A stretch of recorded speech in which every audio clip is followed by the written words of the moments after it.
Apakah engkau terhalang dari rahmat Allah? Dalam kitab Ar-Risalah, Imam Al-Qushairi berkisah pada suatu ketika Ayyub As-Sukhtiyani melihat jenazah seorang ahli maksiat. Kemudian ia masuk ke lorong sempit agar tidak menyolatkan mayat tersebut. Beberapa waktu kemudian, salah seorang kawan Ayyub memimpikan mayat itu. Oleh kawannya, mayat tersebut ditanya, "Apa yang telah dilakukan Allah kepadamu?" Si mayat kemudian menjawab, "Allah telah mengampuniku."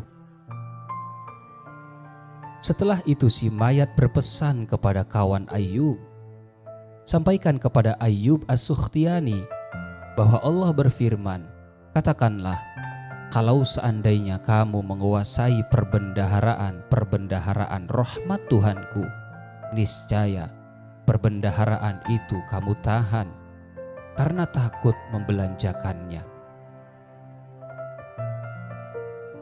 Teman-teman perlu tahu bahwa Ayyub As-Sukhtiyani bukanlah seorang awam, melainkan seorang alim yang zuhud dan waro. Orang-orang mengenalnya sebagai tokoh ulama fikih, ahli ilmu, dan penghafal hadis pada zamannya. Ibnu Ajibah pernah berkata tentangnya, "Aku tidak setuju dengan tindakan seperti itu." Sementara Hasan Al-Basri menyebut Ayyub As-Sukhtiyani sebagai tokoh yang kekanak-kanakan. Meskipun begitu, Allah cemburu kepada para wali dan kekasihnya. Allah tidak membiarkan perilaku Ayyub As-Sukhtiyani berlalu begitu saja tanpa teguran.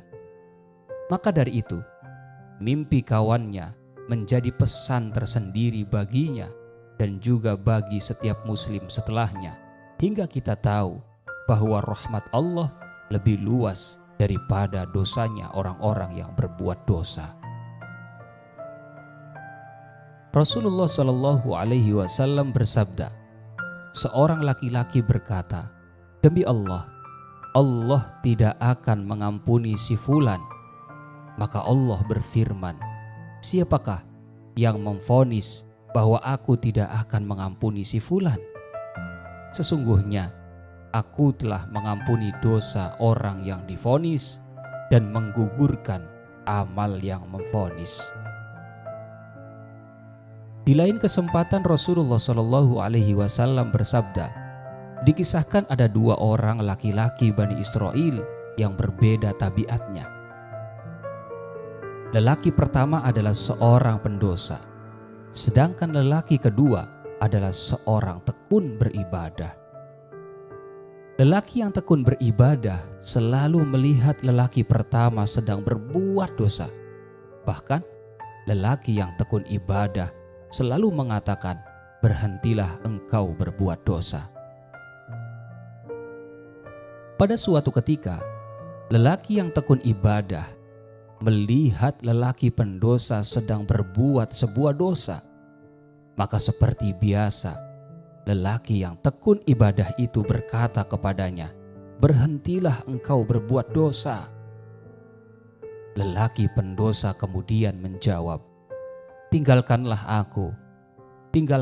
aku menyendiri bersama Tuhanku. Apakah engkau diutus kepadaku untuk memperhatikanku?" Lelaki ahli ibadah berkata kepada lelaki pendosa, "Demi Allah, dia tidak akan mengampunimu. Dia juga tidak akan memasukkanmu ke surga." Disebutkan setelah itu dicabutlah ruh kedua lelaki tersebut, sampai akhirnya mereka kembali dipertemukan di hadapan Allah Subhanahu wa Ta'ala. Allah berfirman kepada lelaki ahli ibadah, "Apakah engkau tahu kepadaku? Apakah engkau kuasa atas apa yang ada di sisiku?" Setelah itu Allah berkata kepada lelaki pendosa, "Pergilah engkau dan masuklah ke dalam surga berkat rahmatku." Kemudian dia berfirman kepada lelaki ahli ibadah, "Pergilah kalian, membawa dia ke neraka." Dari kisah ini, teman-teman yang berbahagia, mudah-mudahan kita semua sadar betul bahwa rahmat Allah itu lebih luas daripada dosanya orang-orang yang berbuat dosa. Ya Allah, turunkanlah rahmat di sekeliling kami ya Allah. Turunkanlah.